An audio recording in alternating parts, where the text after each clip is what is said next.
ఆడుదాం ఆంధ్ర ఏపీలో క్రీడలను ప్రోత్సహించేందుకు వైసీపీ సర్కార్ నిర్వహించిన ప్రోగ్రాం. బట్ ఆట పేరుతో నిధులను దుర్వినియోగం చేశారన్నది లేటెస్ట్ ఆరోపణ.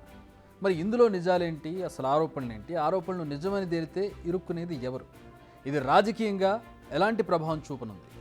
రెడ్ బుక్ లో నేను ఏం చెప్పా, రెడ్ బుక్ గురించి నేను చాలా క్లారిటీ ఇవ్వాలనుకుంటున్నాను ఈరోజు. నా ప్రతి స్పీచ్ చూడండి, ఎవరైతే చట్టాలు ఉల్లంఘించి కార్యకర్తల్ని ప్రజల్ని ఇబ్బంది పెట్టారో వాళ్ళని నేను వదిలిపెట్టాను అని స్పష్టంగా హామీ ఇచ్చాను. మళ్ళీ రిపీట్ చేస్తున్నా, చట్టాలు ఉల్లంఘించిన రేపు లిక్కర్లో కూడా యాక్షన్ తీసుకుంటాం, ఇసుక దండాల్లో కూడా యాక్షన్ తీసుకుంటాం. అంటే అడ్డగోలుగా ప్రజల భూమి దోచేసినా మేమేం పట్టించుకోకూడదా? నేను ఆనాడు హామీ ఇచ్చా, ఊరూరు మాట్లాడా ఎర్ర బుక్ గురించి. ప్రజలకి నేను హామీ ఇచ్చా, ఎవరైతే చట్టాన్ని ఉల్లంఘించారో వాళ్ళని నేను వదిలిపెట్టే ప్రసక్తే ఉండదు అని నేను ఊరూరు మాట. ఆడుదాం ఆంధ్రపై ఆరోపణలని చెప్పి రెడ్ బుక్ గురించి చెబుతున్నారు అనుకుంటున్నారా?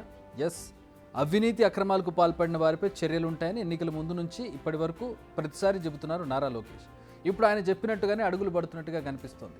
ఏపీలో స్పోర్ట్స్ డెవలప్మెంట్ కోసం పలు కార్యక్రమాలు నిర్వహించింది అప్పటి వైసీపీ ప్రభుత్వం.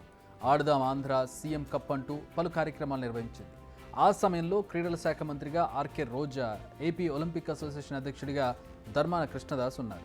ఇప్పుడు వారిద్దరిపై చర్యలు తీసుకునేందుకు రంగం సిద్ధమవుతోంది. ఏపీ ప్రభుత్వం దానికి అదే విచారణకు ఆదేశించిందా? లేదు.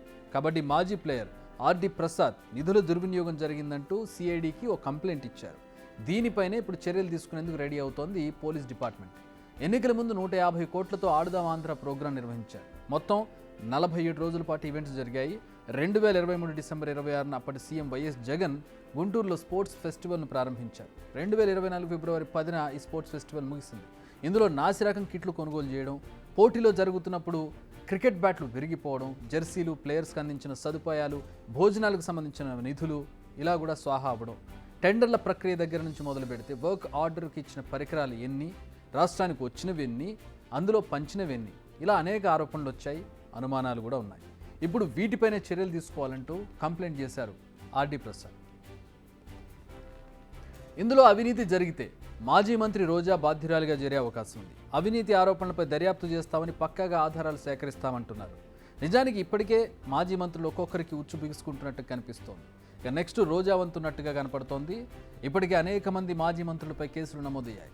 ఈవీఎం పగలగొట్టిన కేసులో పిన్నెల్లి రామకృష్ణారెడ్డి, టీడీపీ ఆఫీస్పై దాడి కేసులో గన్నవరం మాజీ ఎమ్మెల్యే వల్లభనేని వంశీ, తమ చేత బలవంతంగా రాజీనామా చేయించారని వాలంటీర్ల ఫిర్యాదుతో కొడాలి నానిపై, టీడీపీ అధినేత చంద్రబాబు ఇంటిపై దాడి కేసులో జోగి రమేష్, ఇలా తలసిల రఘురాం, లేళ్ల అప్పిరెడ్డి, దేవినేని అవినాష్, నందిగం సురేష్, ఇలా ఒక్కొక్కరిపై కేసులు నమోదయ్యాయి. ఇప్పుడు నెక్స్ట్ టర్న్ ఆర్కే రోజానే అనిపిస్తోంది.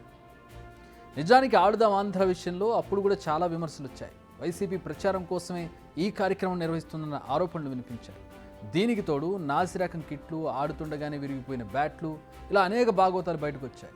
కానీ వైసీపీ అధికారంలో ఉండడంతో ఎవరు ఫిర్యాదులు చేయలేదు, పట్టించుకోలేదు. కానీ ఇప్పుడు ప్రభుత్వం మారడంతో మరోసారి ఈ అంశం తెర మీదకు వచ్చింది. ఇక నేడో రేపు ఆర్కే రోజా, కృష్ణప్రసాద్కు నోటీసులు జారీ చేయడం ఖాయంగా కనిపిస్తోంది ఈ వ్యవహారం మొత్తంలో. ఇదే జరిగితే ఇక ఇద్దరు పోలీస్ స్టేషన్ కోర్టుల చుట్టూ తిరగడం ఖాయంగా కనిపిస్తోంది. నిజానికి వైసీపీ అధికారంలో ఉన్నప్పుడు జగన్ గొంతుగా మారారు రోజా. చంద్రబాబు, పవన్తో పాటు అప్పుడు విపక్షంలో ఉన్న నేతలపై మాటలతో దాడి చేసేవారు. ఎలా చేసేవాళ్ళో మనం ప్రతిరోజు న్యూస్ చూసేవాళ్ళం. కానీ ఇప్పుడు ఆ పరిస్థితులు కనిపించడం లేదు.